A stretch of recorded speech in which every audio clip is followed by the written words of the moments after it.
حضور صلی اللہ تعالی علیہ وسلم نے فرمایا جو شخص بیماری سے فوت ہوا، جو شخص، قربان جاؤں میرے محبوب نے بیماری کا نام ہی نہیں لیا، فرمایا کوئی بھی بیماری ہو، فرمایا جو آدمی بیماری سے فوت ہوا اللہ اسے شہادت کی موت عطا فرمائے گا، اور وہ عذاب قبر سے اور قبر کے امتحان سے بھی محفوظ رہے گا، اور حضور فرماتے ہیں اس کو صبح اور شام جنت کے باغوں میں سے رزق دیا جائے گا۔ جو کسی بھی بیماری سے مرا، یہ لوگ بیماری سے مر رہے ہیں تو لوگوں نے اچھوت سمجھ رہے ہیں، اچھوت، یہ اچھوت نہیں ہے، اس لیے کہ لوارث نہیں، یہ خدا رسول کے ماننے والے ہیں،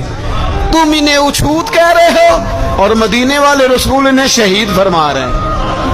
حضور نے فرمایا جو بیماری سے مرے شہید ہے، وہ قبر کے عذاب سے